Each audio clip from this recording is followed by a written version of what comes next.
내가 오늘 수요일 오전 하나님께 영광 올려드리는 우리 모두에게 넘쳐나기를 간절히 소원합니다. 마가복음 1장 9절의 말씀을 시작으로 예수님께서 이제 사람들 앞에 나타나시고 사람들 앞에서 이제 공생의 직접적인 사역을 하시고자 이제 나아가려고 하십니다. 이것은 어떻게 보면 출발점이고 우리의 복음의 시작이라고도 할 수 있는 것인데요. 물론 예수님이 성육신하시고 태어나신 것도 복음이라고 할 수 있지만 오늘은 직접적으로 사람들에게 가르치시고 전파하시고 고치시기 이전에 하나님 앞에서 내 기뻐하는 자라라고 하는 말씀을 듣고 또 우리가 어떠한 모습으로 인생을 출발하고 신앙을 출발할 수 있는지를 보여주고 있는 모습이 오늘 나타나고 있다는 그 예수님의 모습입니다. 우리가 마가복음 1장 9절의 말씀을 먼저 다시 한번 읽고 오늘의 말씀을 들여다보고자 합니다. 다시 한번 읽습니다. 1장 9절이요. 시작. 그때에 예수께서 갈릴리 나사렛으로부터 와서 요단강에서 요한에게 세례를 받으시고 아멘. 오늘의 본문은 세례 요한이 예수님의 길을 계속해서 준비했거든요. 예수님의 오시기를 준비하면서 회개하라, 천국이 가까이 왔다. 여러분들의 삶에서 돌아서십시오. 180도 세상에게서 돌아서십시오. 천국이 가까이 왔습니다. 하나님 나라가 가까이 왔습니다. 복음이 가까이 왔습니다. 라고 외치는 세례 요한의 모습을 우리가 생각해 볼 수 있습니다.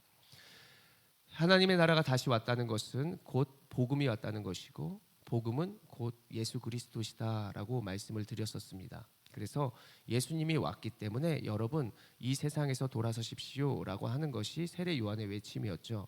그 세례 요한의 외침 후에 그 길을 준비하였던 세례 요한 앞에 오늘 예수님이 등장하시는 것입니다. 그런데 오늘 우리가 그 예수님이 모범을 보여주시는 그 세례의 모습을 보면서 무엇을 깨달아야 하느냐?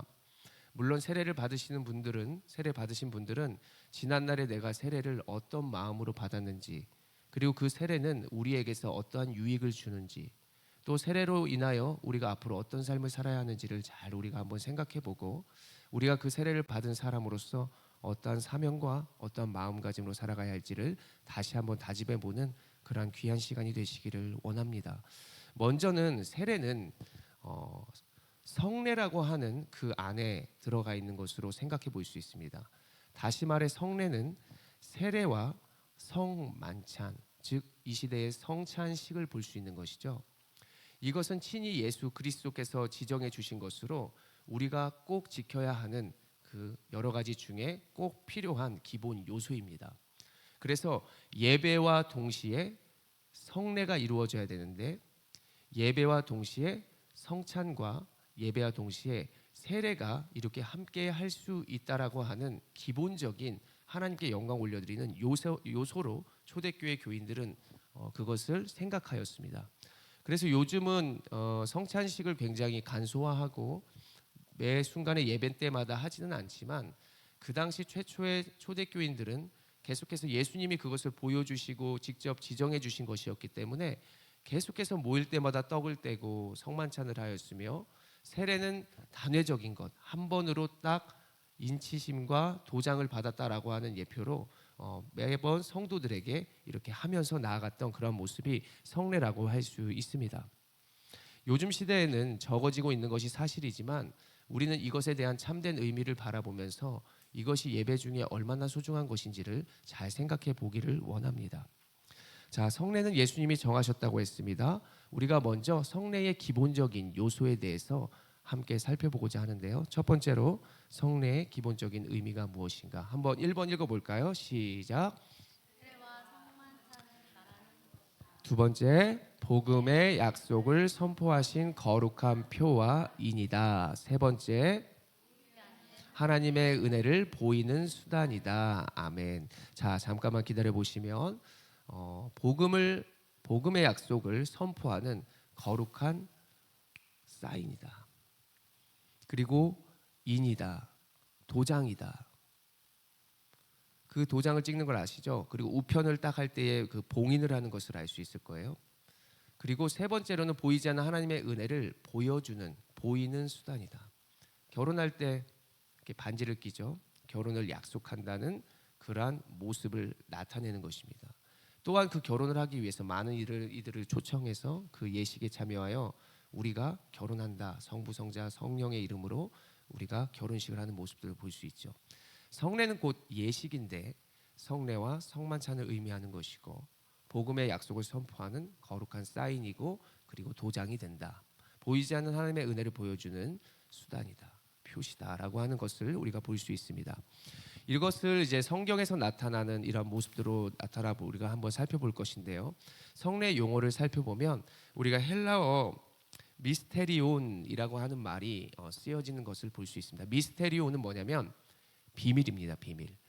그러니까 비밀이라고 그냥 소곤소곤 하는 게 아니라 하나님을 믿는 자는, 그러니까 복음을 받아들이는 자는 이것을 알아요. 근데 복음을 믿지 않고 말씀을 모르는 자는 이거를 믿을 수가 없어요.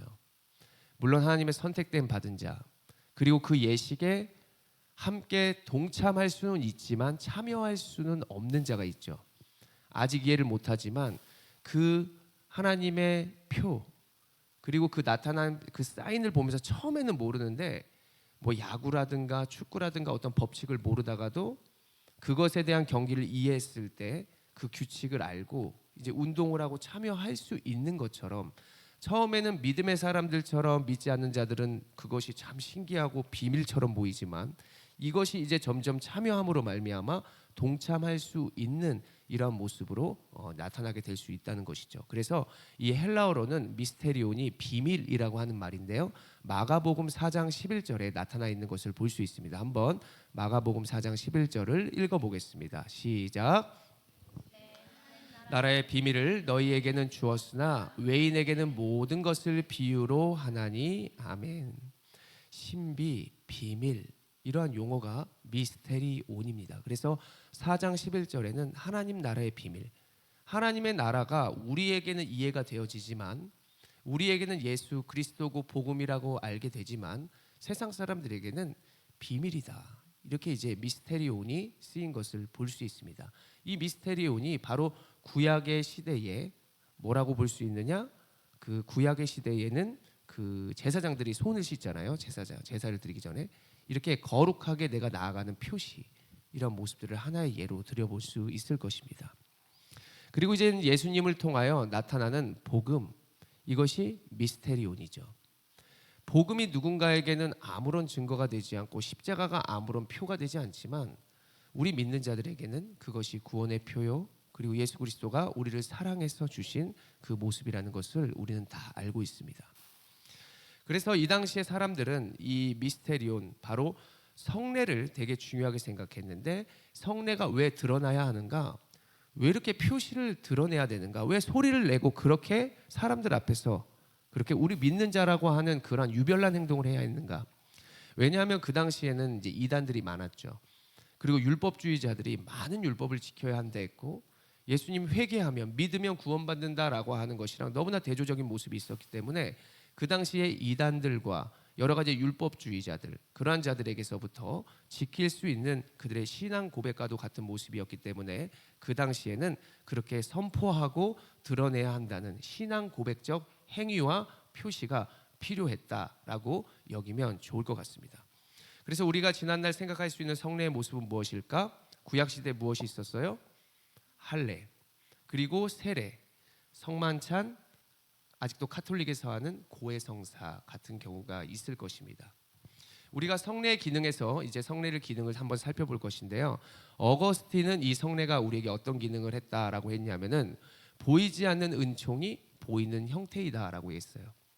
그러니까 우리가 세례를 받고 안 받고에 대한 어떤 부분이 각자의 모습에선 다르게 나타날 수 있겠지만 신학자들은 이것에 대한 기능을 바로 보이는 형태다라고 하는 것이죠. 하나님의 은혜가 보여지는 형태이다. 그리고 칼빈은 무엇이라고 얘기했느냐? 우리의 경건을 나타낼 수 있는 외적인 표시다. 그 외적인 표시 가운데에 은혜를 위한 수단이다라고 하는 것이죠. 그러면서 성도가 이 성례에 참여하면서 유익을 얻을 수 있는 것은, 그래, 우리의 자존감, 그리고 신앙을 고백하면서 내 정체성, 이런 것들을 계속해서 생각할 수 있고, 나는 이미 세례를 받았지만 남들이 세례를 받는 것을 보고 내 첫사랑을 기억하고 지난날 나의 신앙의 연약했던 모습 가운데 하나님이 나에게 이만큼 은혜 주셔서 내가 이들을 축복하며 또 이러한 부분 속에 함께 할 수 있구나라고 하는 것을 세례식 가운데도 참여할 수 있는 것이죠. 그리고 성만찬에 참여하면서 예수님께서 우리를 위하여 구원하여 주신 그 복음을 기억하면서 다시 한번 신앙을 다짐하고 그리고 그 예식을 참여함으로 말미암아 신앙에 연약해졌던 우리의 모습이 다시 한번 강건해질 수 있는 그것들이 세례와 성만찬이다라고 볼 수 있겠습니다. 모든 행위는 마지막으로 좀 생각해 볼 것이 우리에게 있어서 믿음이 전제되어야 한다는 것이죠. 음식을 먹을 때 부모님의 사랑 이것은 모르지만 부모님이 해주셨으니까 믿어야 먹을 수 있는 것처럼 우리가 성례 예식에 참여할 때 믿음이 있어야 그것이 은혜의 수단이 되고 우리의 힘의 수단이 된다는 사실을 꼭 기억하시기를 바랍니다. 세 번째로 우리가 성례의 어떤 위치를 그런 것을 살펴볼 것인데요. 첫 번째로 성례는 말씀보다 앞서면 안 되겠죠. 말씀에 종속된다, 포함된다라고 볼 수 있겠습니다. 말씀이 곧 예수 그리스도죠. 그러니까 예수님이 그것을 보여주셨기 때문에 예수님께서 보여주신 가시적인 행동이었고 그것이 말씀 안에 포함되어야지 말씀 위에 있어서는 안 된다는 것입니다. 그래서 우리가 예배를 드릴 때 말씀보다 이 성례의 시간, 성만찬의 시간이 더 많아서도 안 된다는 것이죠. 그래서 성례는 말씀을 믿을 때만 가능하여지고 말씀 안에서만 종속된다는 것, 이것을 우리가 성례의 위치로 잘 알아야 할 것입니다. 불신자가 왜 성례를 이해할 수 없을까요? 성례가 곧 예수님이 하신 거잖아요. 예수님이 하신 건 곧 뭐죠? 복음이죠. 근데 말씀을 믿지 않으면 이해를 할 수 있을까요? 이해할 수 없는 것이죠. 말씀을 이해 못했다는 것은 아직 예수님을 잘 이해하지 못했다는 것입니다. 그래서 성례에 대한 이해는 불신자는 할 수 없고 불신자도 은혜로 느껴질 수 없고 우리는 박수치며 기뻐하며 찬양하는데 지금이 어느 때인데 저렇게 박수치면서 즐거워하는 거야? 이렇게 사람들은 말씀을 이해하지 못하기 때문에 성례를 이해할 수도 없는 것이죠. 결과적으로 말씀드렸습니다. 성례는 믿음의 예식이다. 성례는 하나님과의 언약의 예식이다. 하나님의 언약 반지와도 같은 것이고 분명한 우리의 믿음의 굳건함이 된다는 것을 이해하시기를 바랍니다. 믿으시죠? 그래서 성례는 예배의 회복과 힘의 원동력이 된다. 힘의 능력이 된다라고 성례의 위치를 우리가 살펴볼 수 있겠습니다. 종합해보자면 개혁주의, 바로 우리가 변혁된 그 카톨릭에서부터 다시 올바른 신앙이 다시 세워진 후에 이 개혁주의의 이 성화론의 핵심은 칭의와 확증과 반복이다. 칭의의 확증과 반복이다. 이렇게 할 수 있어요. 성화론이 무엇이냐면 우리가 계속해서 거룩되어 가는 것, 그것을 성화라고 하는 것이거든요. 우리가 계속해서 아직 완전하지 못하잖아요.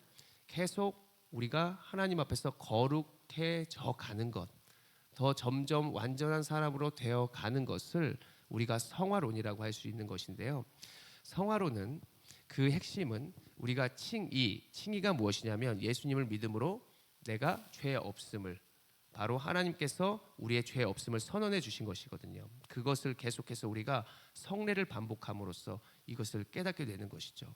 칭의의 확증과 반복이라고 했는데 확증은 무엇이냐? 확증은 세례 받음, 바로 일시적 한 번으로 우리가 족한 확증이고 반복은 성만찬이죠. 칭의의 확증, 칭의의 세례고요. 칭의의 반복은 칭의의 성만찬을 의미하는 것입니다. 그래서 이전의 신학자들이 칭의의 확증과 칭의의 반복이다라고 하시는 것이죠.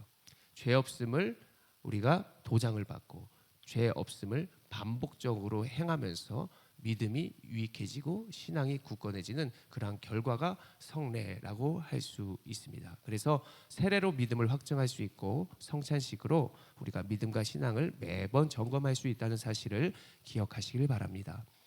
우리가 오늘 1장 9절의 말씀을 보면서 예수님이 세례를 받는 것을 볼 수 있었습니다. 오늘 이제는 우리가 직접적으로 성례에서 성만찬을 빼고 이제 세례에 대해서 살펴볼 것인데 세례는 성부, 성자, 성령이 함께한 사역이다라고 할 수 있어요. 우리가 눈으로 성경책 갖고 계신 분을 볼 수 있지만 1장 9절부터 11절까지의 말씀을 우리가 잘 보면은 성자 예수님이 직접 복음이 되어 주셨잖아요. 행동하시고, 그리고 성부 하나님이 위로부터 하늘에서 말씀하여 주시고, 그리고 성령이 비둘기같이 예수 그리스도께 임재하셨습니다. 성부 하나님과 성자 예수님과 성령 하나님이 이 세례 가운데 함께 하셨다는 것이죠. 그래서 세례를 우리 오늘날의 목회자들이 성부, 성자, 성령의 이름으로 세례를 주노라라고 하는 것도 오늘 이 모습에서 나타나는 것이라고 볼 수 있습니다. 아까 제가 구약에서의 세례의 모습이 제사장들이 손 씻는 모습이라고 했습니다. 출애굽기 40장 12절의 말씀을 한번 볼까요? 시작. 너는 또 아론과 그 아들들을 회막문으로 데려다가 물로 씻기고. 자, 대표자가 모세예요.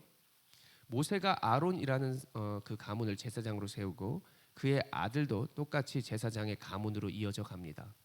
모세가 대표죠. 물론 이 당시에 성부, 성자, 성령의 이름으로 이들을 세례를 주는 모습은 나타나지 않지만 모세가 이들을 손을 씻기는 모습을 볼 수 있습니다. 바로 하나님께 나아가기 전에 그들을 거룩한 행동으로 손 씻는 모습을 보여줌으로써 제사를 드리기 전에 내가 세상과 구분되었습니다. 그리고 내가 하나님께 나아갑니다라고 하는 그러한 모습을 보여준 것이죠. 그러면서 거룩한 옷을 입히게 되는데 그것 또한 예식이라고 볼 수 있겠습니다. 그래서 구약은 이러한 세례의 모습을 이런 할례나 이러한 모습으로도 살펴볼 수 있는 것이고요. 두 번째로 우리가 신약에 와서는 유대교의 정결의식은 자기 주도적이고 반복적인 것이었지만 율법의 마침이 되셨다는 예수님이 성육신하시고 나서는 세례의 모습이 이렇게 나타납니다. 자, 첫 번째, 타인으로부터 시행이 되는 것이죠. 타인으로부터 그 세례가 시행되는 것을 오늘 예수님이 세례 요한으로부터 이렇게 행동해 보시는 것이고, 그리고 일시적으로 그것은 시행하는 것이고, 세 번째로는 삶의 변화를 요구하는 것입니다. 아까 뭐라 그랬어요? 회개하라, 천국이 가까이 왔느니라. 그래서 이 세 가지를 해야만 우리가 세례를 받을 수 있는 것이죠. 내가 내 머리에 성부, 성자, 성령 이름으로 세례 이렇게 할 수 없는 것입니다. 웃을 줄 알았는데, 자, 성부, 성자 이름으로 내가 할 수 없는 것이고 타인이 나에게 줄 수 있는 것이다. 그리고 삶의 변화를 요청해야 되는 것이죠. 이걸 보면 세례 받는 사람 사실 믿음 되게 부족할 수 있거든요. 근데 우리가 이걸 보면은 타인이 먼저 시행해요. 그리고 일시적으로 시행해요. 삶의 변화를 요구해요. 너 지난날의 삶 예수님 앞에 180도 돌려서 바로 이곳에서 구분된 삶을 살 수 있겠어? 먼저 이것의 세 가지가 가장 큰 틀과 특징이기 때문에 세례를 받는 사람에게 있어서는 사실 아직 완전한 성화의 과정 중에 아주 적은 믿음으로 세례를 받는 분들이 굉장히 많이 있는 것을 보게 됩니다. 예수님은 이러한 세례 요한의 특징을 인간의 몸으로 수용하셨다는 것인데, 예수님의 모범이 되어 그리고 예수님의 모범이 되고 나선 후에는 이제는 예수 그리스도의 이름이 이제 추가가 되었다는 것이죠. 예수의 이름으로 세례를 주노라. 오늘 성부 하나님 그리고 성령 하나님의 임재 가운데 예수의 이름까지 성부, 성자, 성령의 사역이 세례의 사역이라는 것을 볼 수 있는 것입니다. 마가복음 1장 11절의 말씀 한번 읽어보겠습니다. 시작. 하늘로부터 소리가 나기를 너는 내 사랑하는 아들이라 내가 너를 기뻐하노라 하시니라. 아멘. 세례는 하나님께서 선물을 주시는데 하나님께서 너무나 기쁜 마음으로 그들에게 세례 받기를 원하신다는 것을 볼 수 있고, 우리가 공동체의 예식이라는 것을 알 수 있었습니다. 우리가 첫 번째 세례에서 좀 깊이 다뤄볼 수 있는 것은 세례의 신학적인 의미입니다. 넘겨보시면 세례는 성화를 외적으로 선언하는 거예요. 성화되어가는 과정이라고 말씀을 드렸는데 이것을 외적으로 표시하는 것입니다. 1번 한번 읽어볼까요? 시작. 두 번째, 성령의 임재하심. 세 번째, 그리스도와 성도들과의 하나됨. 연합이죠. 네 번째, 신자들의 지속적인 회개와 감사로 살겠다는 공적 표시. 다섯 번째, 참 교회의 표지이며 교회의 일치성. 이해 안 되는 거 없죠? 계속 지속적인 회개가 뭐예요? 우리가 한 주마다 와서 회개하는 것. 반복적인 거예요. 신앙의 고백, 반복적인. 사도신경 계속해서 반복하잖아요. 그리고 내가 감사로 살겠다는 거 이해되고요. 참 교회의 표지다, 표시고, 그리고 교회의 일치성, 우리 교회가 하나됨에 있어서 이 세례가 굉장히 유익한 모습을 주게 됩니다. 웨스트민스터 신앙 고백서에서는 뭐라고 하느냐? 세례가 신자에게 은혜와 계약과 은혜의 계약과 그리스도에게서 접붙임 받음, 그리고 예수 그리스도를 통하여 자신을 하나님께 드려서 새 생활을 하겠다고 하나님께 헌신함의 표와 확증을 의미한다라고 말하고 있습니다. 그래서 이 땅을 살아가는 우리들이 오늘의 말씀을 듣고 생각해야 할 것이 무엇일까요? 종합적으로 세례는 은혜, 우리에게 주는 은혜의 선물이다라고 하는 것이죠. 한번 따라해 볼까요? 우리에게 주는 은혜의 선물이다. 그리고 우리의 사명이다. 하나님께 속한 것을 인정한다. 하나님께 충성한다는 것을 표시한다. 그렇죠. 우리가 하나님의 선물이고요. 선물을 받는 사람이 있고 선물을 받지 않는 사람이 있는데 이 선물은 하나님께 딱 한 번 주어지는 선물입니다. 그래서 우리가 하나님 앞에서 딱 한 번의 예식이 있는 것이고 그 예식은 잊을 수 없는 것이 되며 그거는 성부, 성자, 성령 하나님께서 함께 하시는 거룩한 예식이다라는 것을 알 수 있죠. 그리고 세례는 왜 우리에게 사명이라고 하는가? 우리가 왜 세례를 받으면서 하나님의 속한 것을 고백해야 하는가? 우리가 왜 앞으로 하나님께 충성해야 한다고 하는가? 이것을 우리가 마지막으로 자세히 한번 살펴보고 마치려고 합니다. 자, 먼저는 나는 하나님께 은혜를 받았다는 것이죠. 에베소서 2장 8절의 말씀을 보면 하나님이 우리에게 은혜의 선물을 주셨다는 것을 알 수 있습니다. 읽어봅니다. 시작.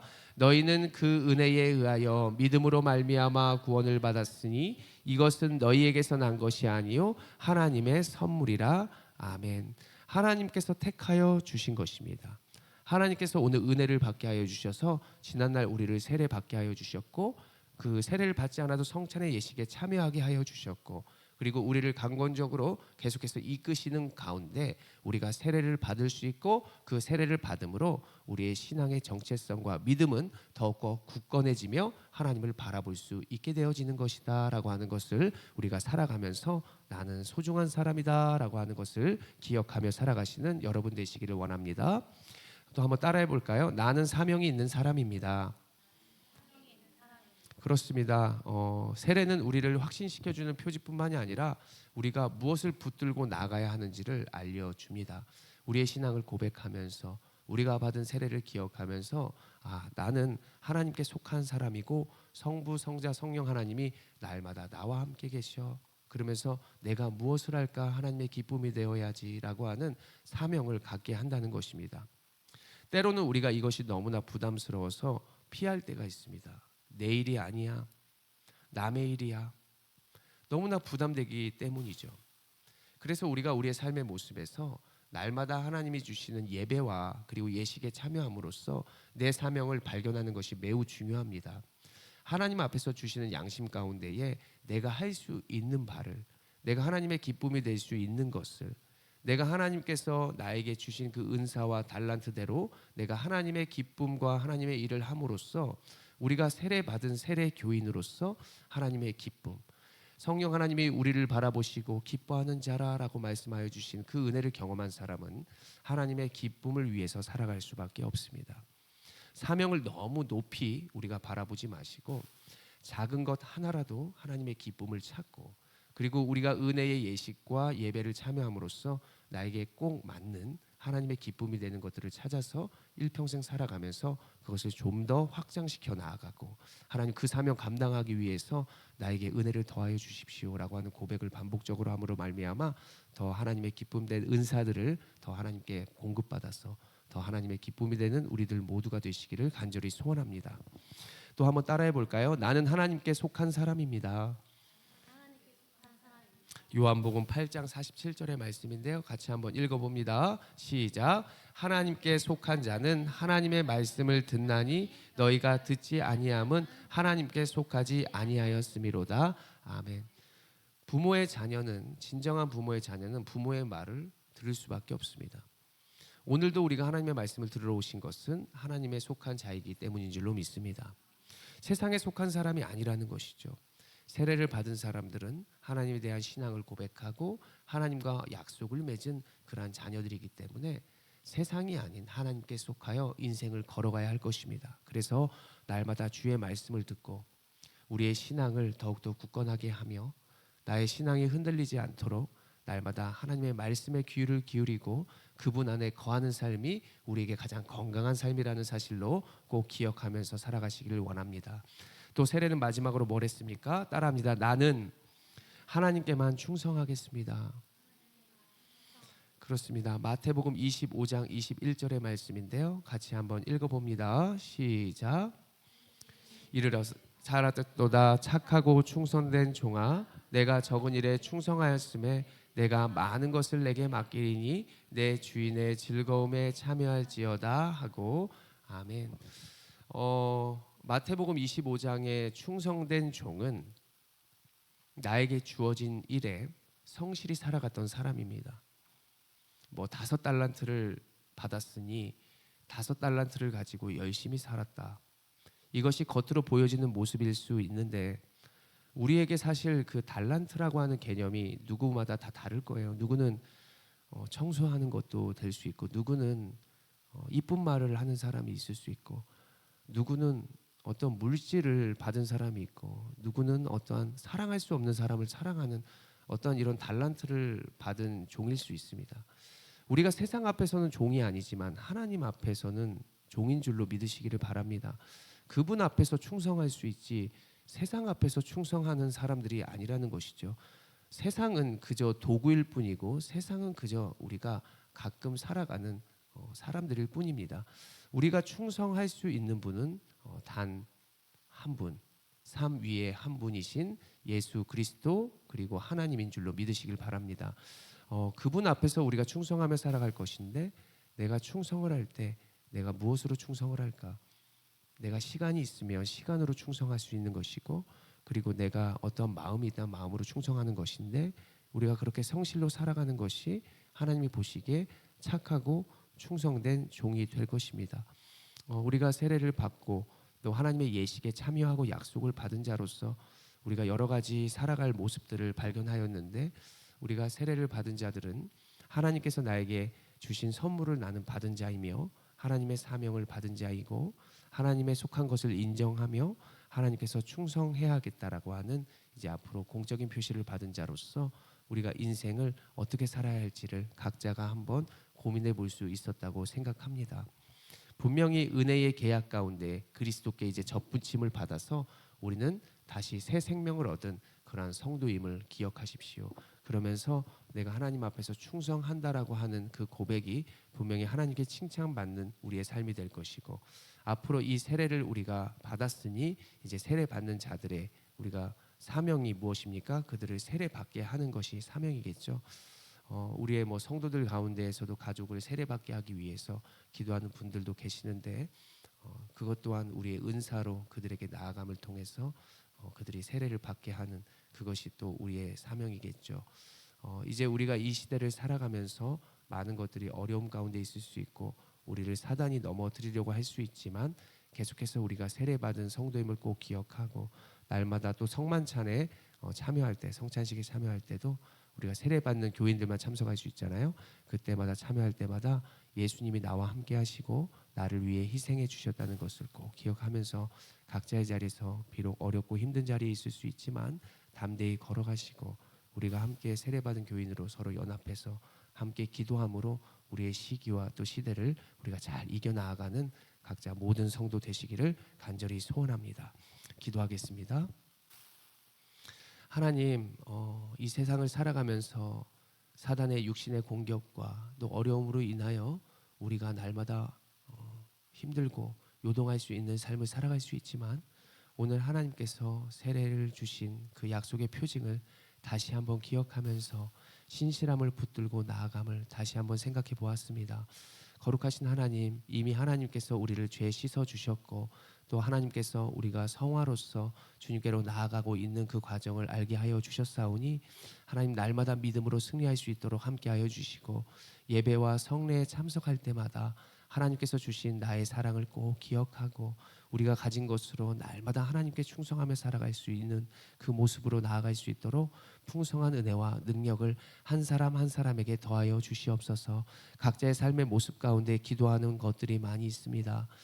가족들, 또 남편을 위해서, 또 아내를 위해서, 또 사랑하는 자녀들을 위해서 사랑하는 손자들을 위해서 기도하고 소망하는 것 있사오니 또 주님의 세례받은 성도로서 그들이 날마다 하나님께 더욱더 나아갈 수 있는 자들이 되게 하여 주시고 믿음이 연약할 때마다 믿음을 굳건하게 하여 주셔서 날마다 주님을 찬송하고 주님의 사명을 감동을 잘 감당할 수 있는 능력과 은혜를 그들의 삶 가운데 더하여 주시옵소서. 말하지 않는 모든 은혜를 우리와 우리의 후손들과 가족들에게 더하여 주실 것을 믿으며 거룩하신 우리 주 예수 그리스도의 이름으로 감사하며 기도드립니다.